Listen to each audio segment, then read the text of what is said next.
Hello, hello. Good morning, good afternoon, good evening. Welcome to Mostly Accurate. I am your host, Monica, as always. And this is the show where I do the research, you do the judging, and together we make sense of a world that clearly needs adult supervision. If you're new here, welcome. This podcast is basically what happens when you mix true crime, mom life, and my unfiltered mouth into one big chaotic casserole. If you've been here before, well, you already know the vibes unhinged, caffeinated, and somehow still relatable. Today's episode is stacked. We've got more cruise ship drama, so messy that it should come with its own life jacket. A fishing trip documentary that had me questioning every boat I've ever seen. And of course, my mom moment, where motherhood once again proves that she can be heartwarming and disrespectful within the same 10 minutes. So get comfy, grab your beverage, ignore your children for exactly 30 to 40 minutes. They'll survive because Mostly Accurate is clacked in, mic'd on, and ready to cause a little chaos. Let's get into it. Okay, friends, buckle up and maybe rethink that family fun cruise Groupon you've had sitting in your inbox because today's stories are just kind of I don't know, a lot going on. It's giving Dateline, it's giving CSI, Caribbean Edition, and definitely not giving you all you can eat shrimp bar. So, here's what happened in today's current event. We're going to get into the details of this case because there is a lot. And every time you think you've heard the worst part, another detail drops and it's like, surprise, it just got weirder. So, what are we talking about? We're talking about Anna Marie Kepner, 18 years old, Florida cheerleader, senior at a small Christian school, literally weeks away from graduation. She's bright, she's bubbly, she had her boating license even before she had her driver's license, which honestly feels very on brand for a Florida teen. So, she's just a go-getter kind of a person. She wanted to join the Navy and eventually become a canine officer. So this girl, she definitely had plans. She was going somewhere. So she goes on a family vacation. She goes on a 6-day carnival cruise with her dad, her stepmom, and her step siblings. So just a normal family vacation, right?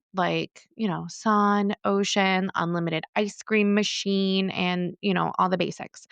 But on November 7th, she is found dead in her cabin, not just passed away mysteriously. The details are extremely disturbing.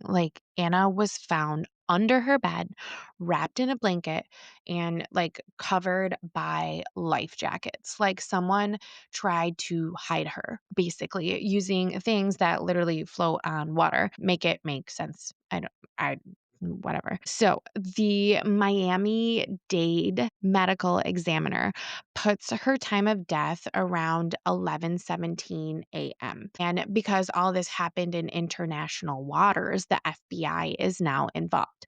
And, when the FBI gets called in, it's not just tragic accident territory anymore. This is serious. And here's where things take an even darker turn. Court filings reveal investigators are eyeing her 16-year-old stepbrother as a possible suspect. Yep, the family vacation just turned into a true crime episode. And listen, the red flags, yeah, they were waving like Walmart on Black Friday. An ex-boyfriend came forward saying that the stepbrother once tried to climb on top of Anna during a FaceTime call while she was asleep. I'm sorry, what's this now? If that were my kid, we wouldn't be going on vacations. We would be going to therapy or court or I don't know, both. Investigators are testing the life jackets, the blanket, and basically anything in the cabin that could hold DNA. So early reports suggest that she may have died from asphyxiation, specifically the type of asphyxiation that would be caused by a chokehold with bruising on the sides of her neck. That is not something you accidentally do while folding towels. That is by force. So this part is really important. No charges have been filed yet. Autopsy and toxicology reports are still pending, and the FBI likes to move at the speed of do not disturb us until we have a full folder of evidence. Meanwhile, the family dynamics. Court documents from an unrelated dispute mention the investigation and is giving like this family has a lot going on energy. The public is understandably furious and heartbroken, and the community held a memorial where everyone wore bright colors because that's how Anna lived. She was a part of like this community and she was a genuinely beautiful, bright spirit. But the case itself, still wide open, still under FBI investigation, and still raising a huge question like, how does an 18-year-old girl end up dead under a bed on a cruise ship with life jackets piled on top of her and nobody noticed anything? Like, it just doesn't make sense because someone knows something and eventually the evidence too. Now, look, when Carnival says adventure at sea, I'm pretty sure they meant like snorkeling and karaoke contests, not, crime scene investigations in cabin 1712. This is the kind of story that makes you rethink every cruise that you've considered. Like, I don't even want to be in a pontoon boat after this. And you know that like the passengers also were pretty stressed. Like, imagine being on the deck and like sipping your, like, I don't know, daiquiri or something. And then suddenly the FBI walks past and they're like, ma'am, we need you to step aside. Also, like, have you seen anything suspicious besides the buffet hot dogs?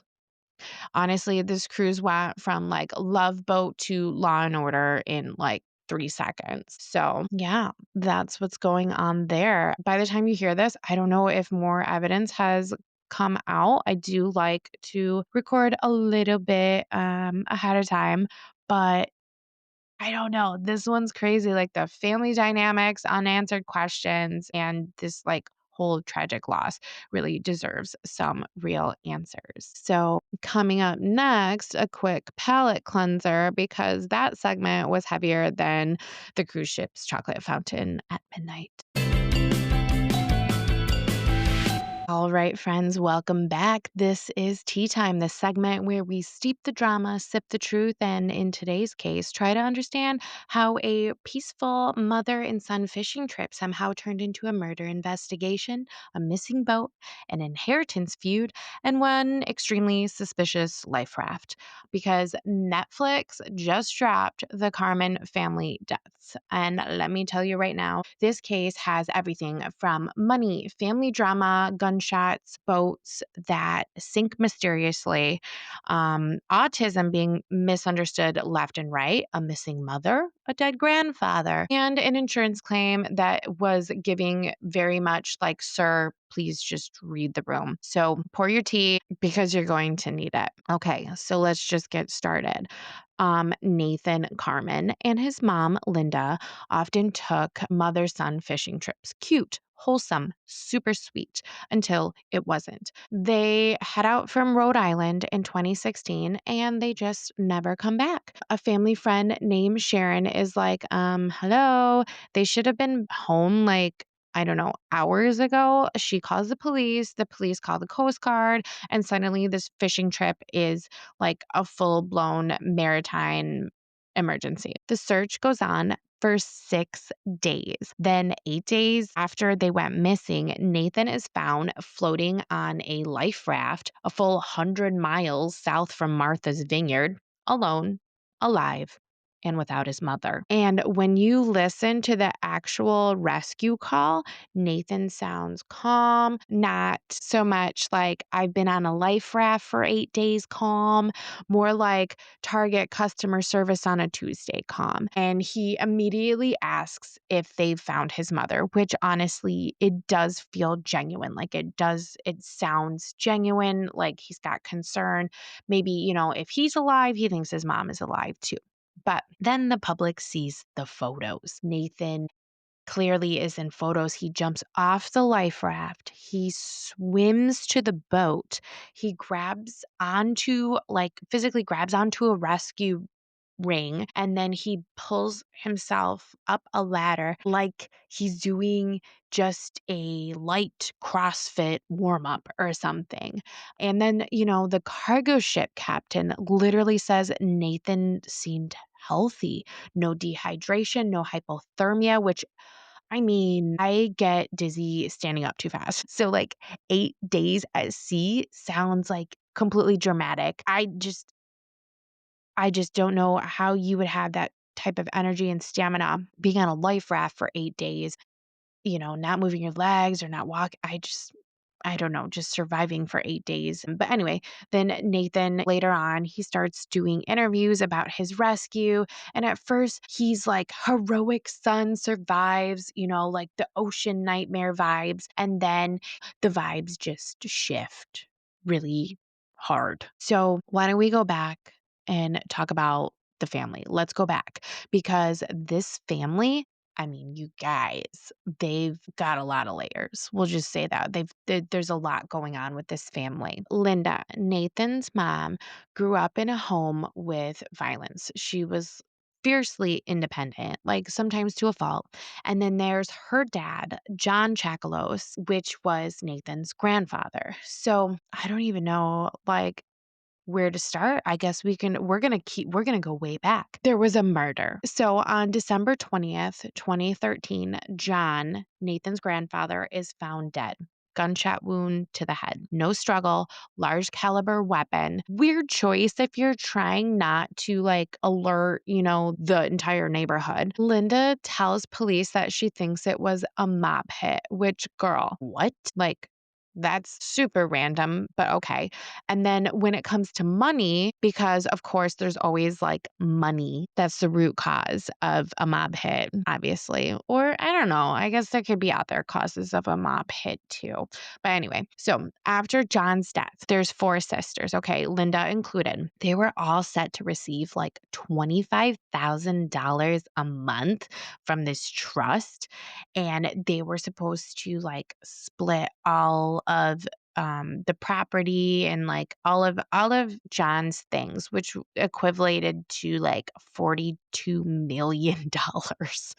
Like, holy shit, that's a lot.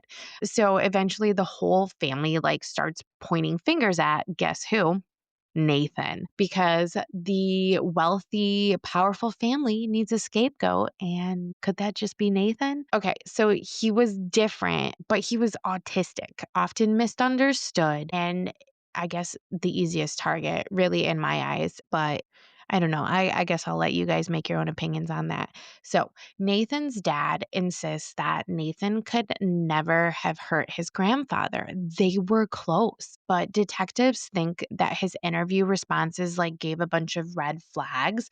Meanwhile, those red flags might have just been his autism, and being misunderstood by people who just like don't get it or don't understand it. And I'm sure this happens all the time. So the investigators find a receipt for an assault rifle after they do like a search warrant on Nathan's house or apartment or whatever it was. And it's the same caliber used in the murder of John Chakalos. So I don't know. Coincidence? Maybe not. But this rifle it was never recovered. Is it suspicious?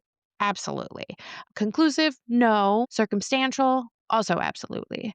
And then, oh Lord, Nathan once asked an attorney a hypothetical question like, who needs to die and in what order for me to inherit money? Sir, please. Not even a Google search bar deserves that amount of stress. There's also like this moment where he and Linda, him and his mom, are seen at church after John's murder. And supposedly or allegedly, Nathan is kneeling at the altar for like 5 hours begging for forgiveness. 5 hours. I can't even like kneel to tie my shoes for 5 seconds. I don't know. 5 hours. That's intense. And then also like whoever like allegedly said that they saw him for 5 hours, like what were you doing for 5 hours like in the church? It's just a strange thing. Unless you like it was the priest, which maybe it was. But I thought priests are supposed to be like keepers of all secrets. So I don't really know how that works.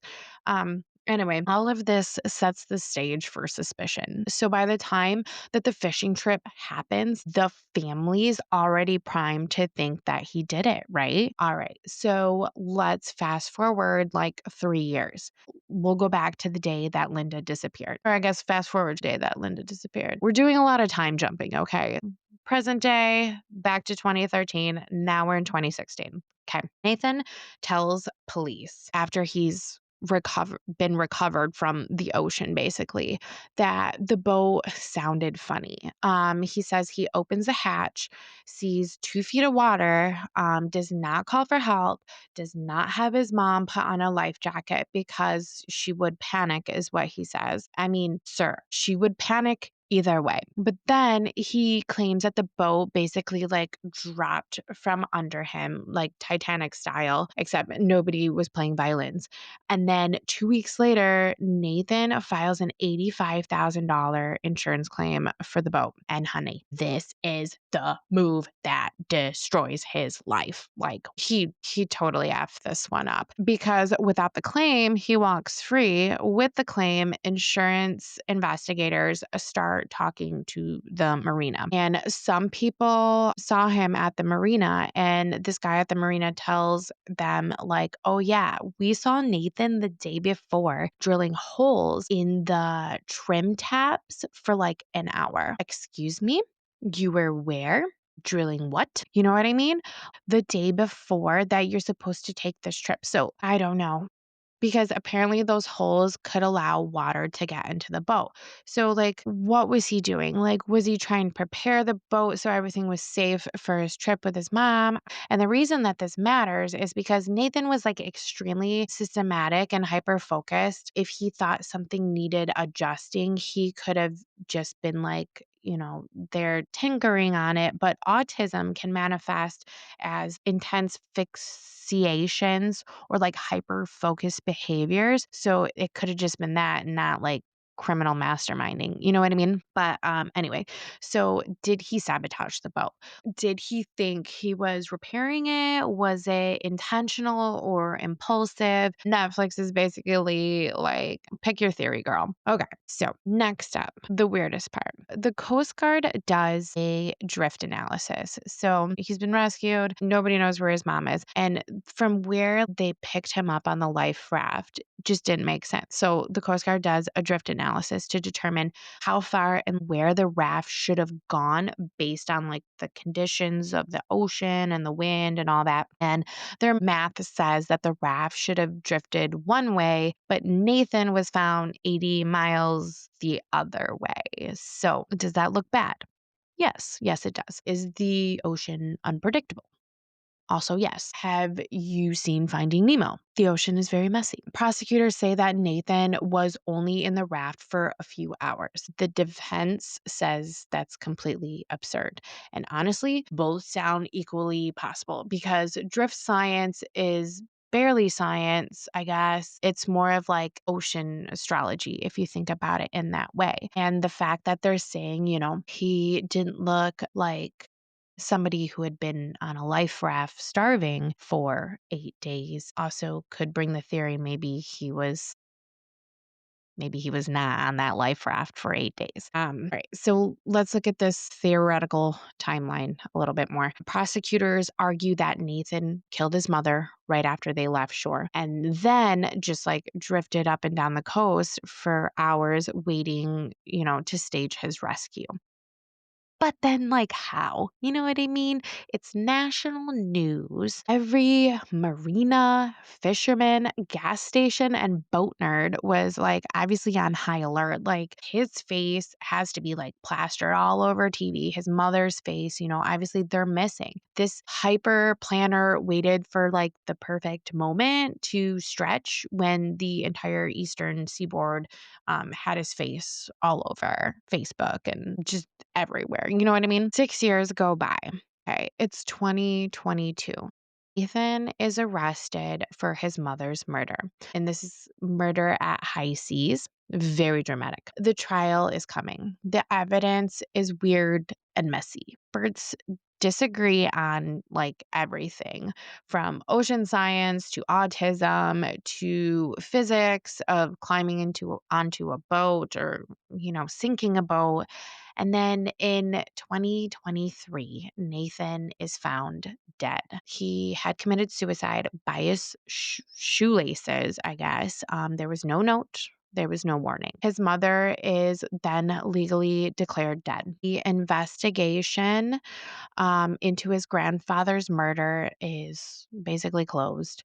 All charges against Nathan at that point are dismissed, and the case ends very unsatisfyingly, heartbreakingly, and confusingly. Netflix calls it the Carman family deaths. I call it when generational trauma, untreated mental health, and $42 million all walk into a boat. At the end of the day, this case is a tragic mix of misunderstood autism, family dysfunction, generational violence, and a justice system that never quite knew what to make of Nathan. So, did he do it? Did he not? Did money poison everything, basically? Or did a lonely, mentally struggling young man get swallowed whole by circumstances that were just completely bigger than him? We may never know. Got half the family saying he did it, and then you got others saying he was just misunderstood. But one thing is certain, if anybody invites me on a fishing trip from now on, it's a hard no, babe. I'll stick to land and tea and coffee. You guys, this documentary though was super wild. I highly encourage you to watch it. It was a trip. And I don't remember hearing about this one, but I enjoy documentaries and true crime that makes me think. So this one was really good. Go check it out. Definitely a thumbs up. All right, guys, let's shift gears. We're gonna get into our mom moment, the part of the show where we just like slow down a little bit, breathe, and acknowledge that somehow, for reasons unknown to science, I have been in an unusually good mood, like suspiciously good. Like, are the planets doing Pilates good, or whatever it is? Like, maybe my zodiac energy is finally aligning, and maybe Mercury isn't in retrograde for once. Maybe Venus is in my 12th house doing self-care headstands. I don't know. But lately I've just felt lighter, happier, and just, I don't know, more open, like the universe cracked a window and let some fresh air into my brain. Honestly, a huge part of my joy has just been my son lately. I don't know. He's just such a every day I'm telling you guys, like, this kid is so smart. I know every mom says that, but no. Maddox is literally giving baby Einstein energy. He is learning so fast. It's like I'm living with a tiny professor who just waddles around saying random words that he picks up, like tree or dog or baby or bear, with his whole chest. He's so confident in his words, and he's mimicking everything. So I think he's also recognizing what the words mean, like shapes. He's got that on lock. Words increasing every day. Giggles constant. Yeah, the boy wakes up laughing like he's hosting some kind of internal comedy show in his head, and I love that so much. I love a happy baby. And this, oh my gosh, this just melted me. I saw him at daycare cuddling up to his favorite little baby. And oh, it was so cute. I dropped him off, and I went to say goodbye, and he must have gone around. He went around the corner, and I see him just because he still can't reach everything because he's in that in between phase. So he's jaws of lifing, trying to climb up on this couch, and his favorite little girl is on the couch, and she's a little bit older. But I walk over there and I help him, and I set him on the couch. I don't know if that embarrassed him or not, but I don't really care. Because he needed help. I didn't want him to struggle too much. He sits right next to his little girlfriend, and he takes his hand and he puts his hand on her, and it was the sweetest thing I've ever seen. Like my son, he was so gentle and so kind and so soft and so loving. And I'm not ready for him to leave me for another woman yet, but I realize that he is only, 14 months old, so I have time. But proud doesn't even begin to explain it. He shared his toy, and my heart was doing absolute backflips. It was It was like the sweetest thing. Yeah, motherhood. It's amazing in those senses. And on one hand, I'm witnessing my child blossom. And on the other hand, my elderly dog decided to express herself all over my house yesterday. Yeah, we had like a poopy Picasso situation happening. I don't know if it's just because she's so old or she lost her footing, got scared. I don't know. But it was everywhere, you guys, like everywhere. Like, what in the universe? I said, good mood, not mud bath. Like, I can't even explain it to you. But once I got the carpets all cleaned up and the stairs and everything and got her all cleaned up, she just bounced right back, tail wagging, happy, comfortable, back to her little routines. And it just like, I don't know. It really like hit me yesterday that we're in this like tender chapter of my dog's years. This is where the messes get bigger and the moments get softer and time just starts feeling more precious. And even though it was like super gross, like disgustingly gross, I'm grateful that we still like have these moments with her. Like she's still here, she's still ours. And, we still have a little bit more time, more cuddles, more naps, more love. Like she is 14 years old and I'm just thankful we get her for Christmas this year. It's just hard when your pets get older and it's just not fair to say goodbye to your pets. And I think we can all relate to that. So that was a little bit about my week. There seems to be some sickness going around at daycare and I feel like we've been just like in the clear and I've loved being in the clear. Maddox has been feeling so good. He's been in good spirits. So, yeah, I'm just thankful that I've been able to maintain like a positive mood through this entire week because it's just been crazy and busy and I don't know. The sun is shining, my baby boy is thriving, my elderly dog is fighting, and life is just giving me these tiny reminders to find joy in these like messy situations. If you've had your own chaotic chapter, just know, it's okay to laugh, to cry, to carpet clean, and to celebrate every little beautiful, ridiculous moment in between. It is what it is, and we just got to keep pushing on through the next day. All right, friends, that marks another episode of Mostly Accurate, where the stories are wild, the commentary is questionable, and somehow we still manage to unpack it all while juggling real life, mom life, and everything in between. Thank you so much for hanging out with me today through the cruise ship chaos, the fishing trip madness, and, the proud mom heart explosions, the daycare cuteness, and my elderly dog's very unfortunate carpet situation. If nothing else, at least you know that you're not the only one living in organized chaos. If you laughed today, if you felt seen, or if you just needed somebody to keep you company while you're avoiding your responsibilities for a little bit, mission accomplished. You're welcome. Make sure you're following the show so you don't miss out on whatever unhinged storyline we dive into next week because trust me, it only gets weirder from here. And I'm definitely not calming down anytime soon. I am Monika. This is Mostly Accurate. And remember, drink your water, take a break when you can, and give yourself some grace because you're doing better than you think. You can follow me on all the platforms: Instagram, YouTube, TikTok, Facebook, at Mostly Accurate Podcast. Stream and listen to your podcast, Spotify, Apple, iHeartRadio, wherever it may be. Thank you so much, you guys. I will see you next time. Okay. Love you. Bye bye.